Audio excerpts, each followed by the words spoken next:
another day, another grind. We are here on a Peak Pass map. Unlucky Spotify is on the Vampire Coast and he's playing Ender the Lion on Wood Elves. And I particularly am very curious how that went because I'm trying to learn Wood Elves as well. So maybe I get some insight from this player. But also my goal is to get a couple of talks in with experienced Wood Elves players, right? So what do we have here? Animated Hulks. We have the RRR version of the Deck Gunners. We have Count Noctilus for sure, and then a lot of deckhand mobs. We have Depth Guard, Mongrels. Let's call them Morn Girls. Haha. Fellbats on the side here, and even more. Scurvy Dogs, and probably also Scurvy Dogs. Yeah, a lot of Scurvy Dogs. For the Wood Elves, it is Dorthu. So Dorthu leads a very, very Chev-centric unit on Dryads and couple of Glade Riders. We have Eternal Guards, and then just one Starfire Shaft here.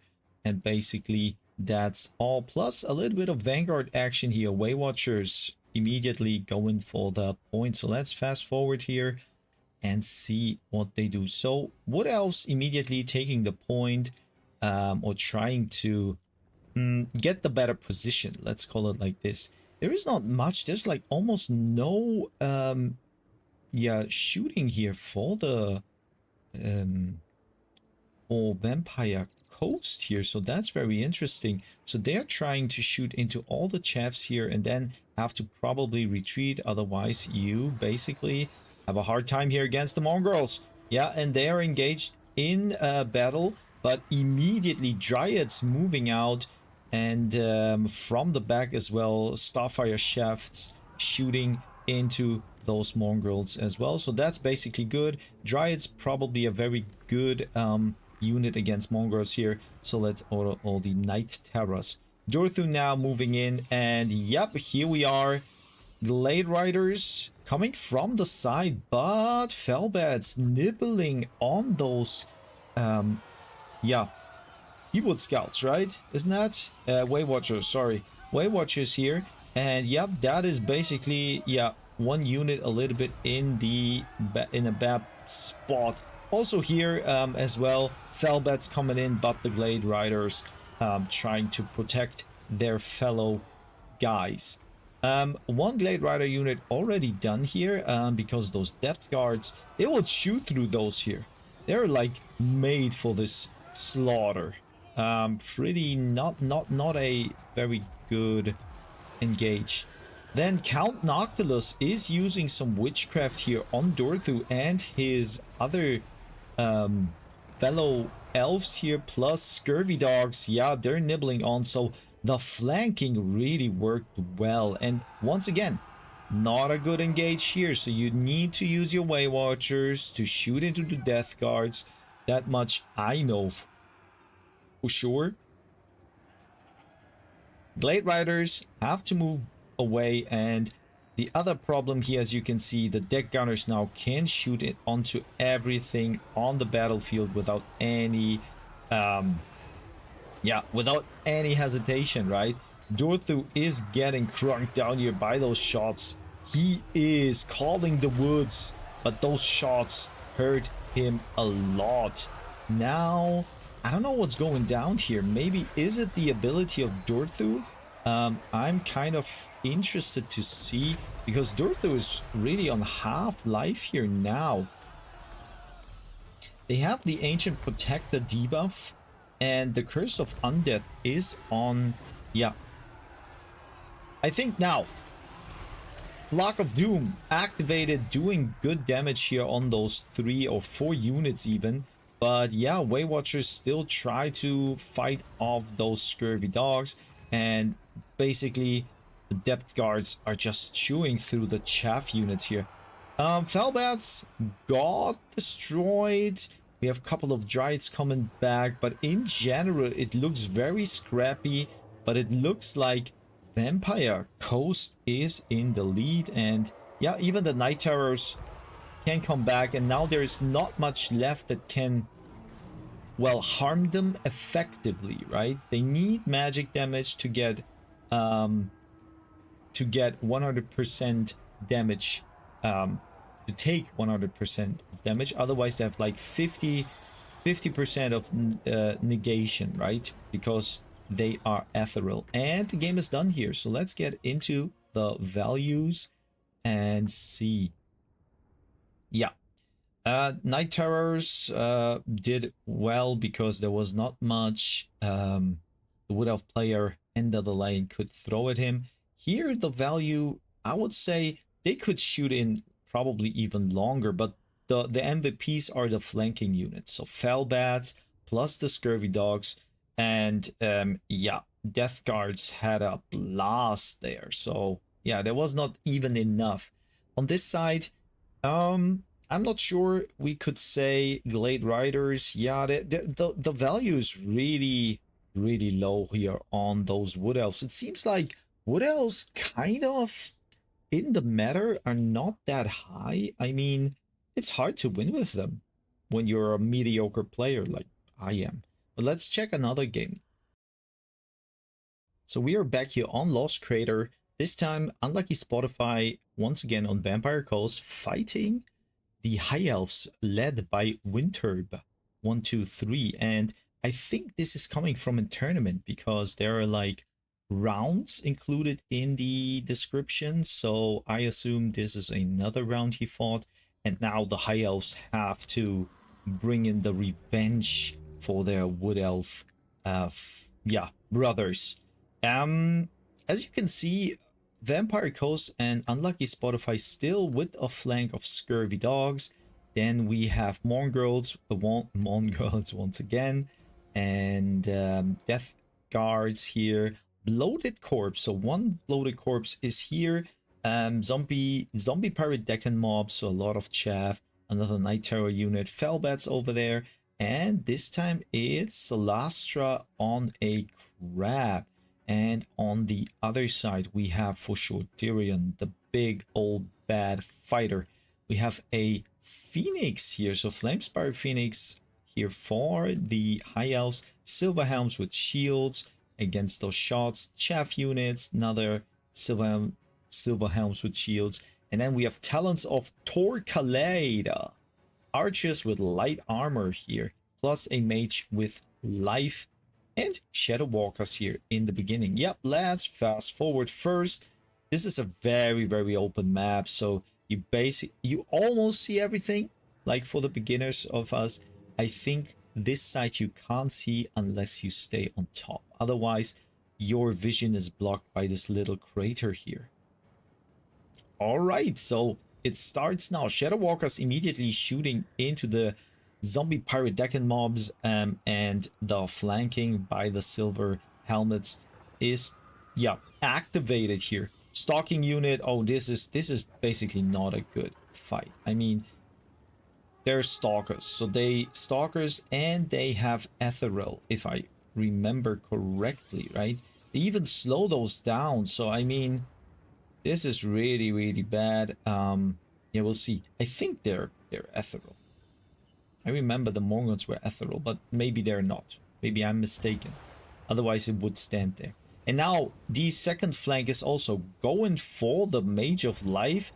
Those Scurvy Dogs are, yeah, moving around and then nibbling on the back of the Dragon Princess. And the Dragon Princess effectiveness is gone because they live and die by the charge. But maybe they have a chance. Here, the Phoenix here he is trying to drop his little, I think, Wake of Fire uses, and then is going in with the flame ability. So no healing or mitigated healing here for the Vampire Coast. But I think Celastra on this big old crab here will be a very, very good counter against all those units here that the High Elves present, because there is not much of a big anti-large core here, And Celastra summoned a couple of Damned Knights Errant. They are moving into those talents of Torqualada, and that is basically a very, very good thing. I don't know why Spotify wants to fight me. I know already that it will be a very, very tough matchup for me.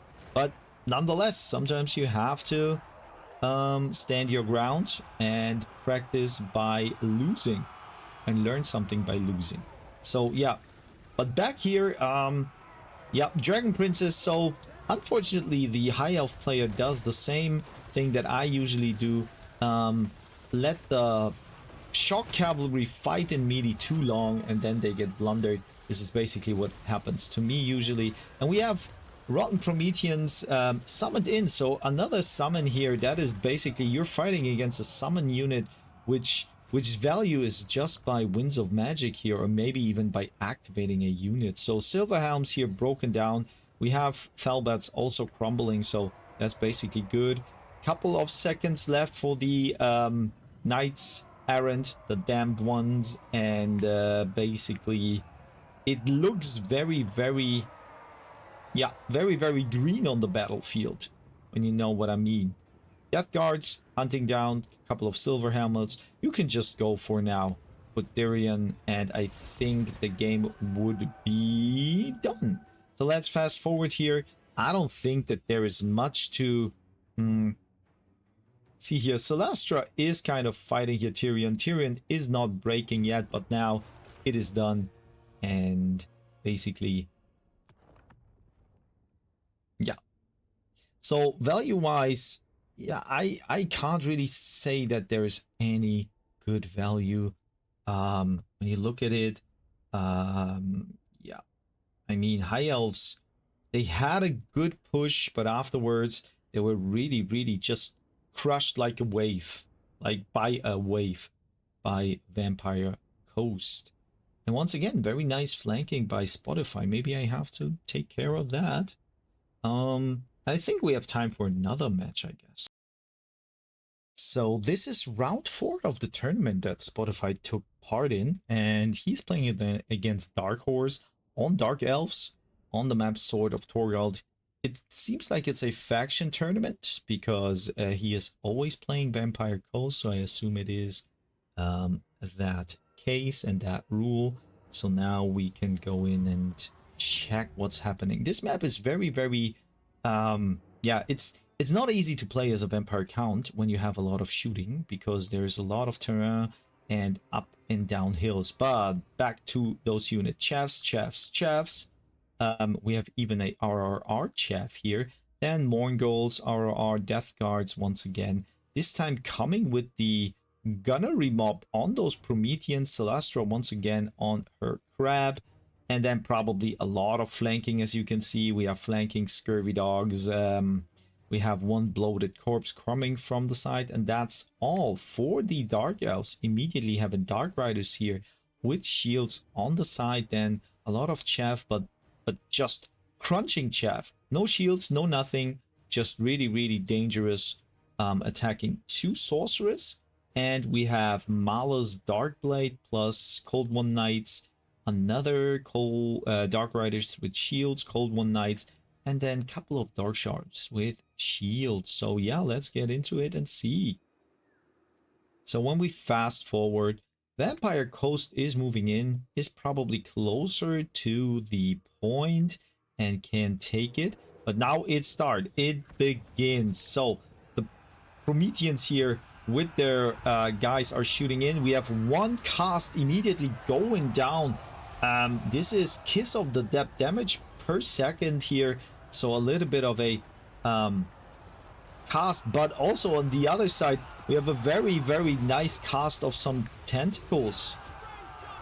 And yep, they're gone, and they crunch those Dark Shards here, plus Mongrels moving in from the side. Oh my god, this is like devastating here for the Dark Shards. Maybe the other Dark Shard unit could have helped out, but the Depth Guard is breaking through and they're taking them down. Oh my god, that is like immediately breaking the whole line, and Yeah, Unlucky Spotify showing how well he is micromanaging all those flanks, and I'm a little bit, yeah, I'm, to be honest, it's going to be a very, very tough one. So Dark Riders here with shields going for the Scurvy Dogs. That seems like a very favorable matchup.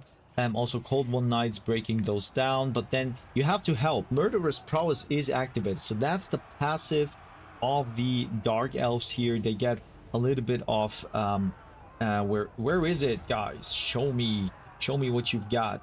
You get melee attack, various bonuses, leadership, vigor per second. So the Dark Elves really have just their cavalry corps, and now Malus Darkblade here fighting and getting stronger and stronger here with every strike. Malus is a very interesting character because he can turn into a demon. So when he's almost dying, he can turn into a demon and gets pretty much stronger. Zombie pirate deckhand mobs, they deal with a couple of those Dark Riders because they're way over in numbers over there. And then when we look at the side, Cold One Knights going down against the Morn Girls, even though they're anti-infantry, but we also have a couple of zombie deckhand mobs. I'm also kind of like, I don't know how you handle those. We have another cast going down there, crumbling. Malkos is activated here on those crabs, and the Dark Elf still trying to flank around from the back, going here. I don't know. In my opinion, I would go here and crush maybe into the back to, yeah, break the leadership, of course. Death Guards fighting here pretty nicely. We have another cast going down. Oh, I think this is once again the Hydra of the water. No, I mean a big tentacle monster is coming from the depths of Cthulhu and breaks all those units down. So I don't think Malice is kind of getting it done here against every unit. So let's fast forward, and I have to say, Unlucky Spotify is playing all those games were pretty I would say convincing, strong. Maybe I need to take part in such a tournament at the beginning to have my ego a little bit pampered. Maybe I win one game or something. But yeah, there's not much to see. So Dark Elves are running left and right and center. We only have Malus left. Malus is, I think he should be transformed. Yeah.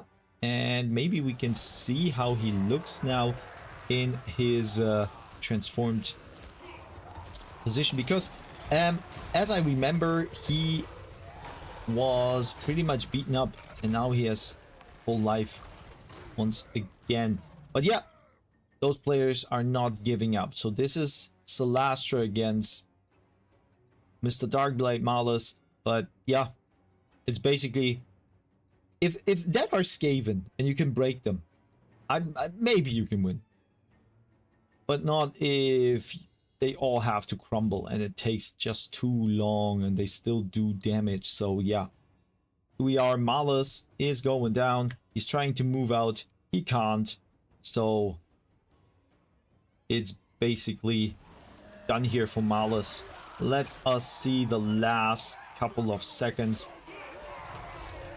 until he gets probably split up by those crabby hands here. There's even one unit sitting here on. That's funny. Never saw that before. Really cool. Well, that were 3 very decisive wins, and that makes me really, yeah, I'm impressed pretty much. Cold One Knights, yeah, they're way more expensive, but probably those units are the best that brought the value. They blundered one Darkshide unit for sure, and then another one was also not very effective. On this side here, yeah, I think that the Rotting Promethean's gunnery, they were kind of good. Like, riding on those units there, then yeah, for sure, Death Guard once again. They doing a great job, and Celastra, like, using two of her attacks were pretty nice. Guys, that was pretty nice, and for now, I'm gonna fetch myself a green tea.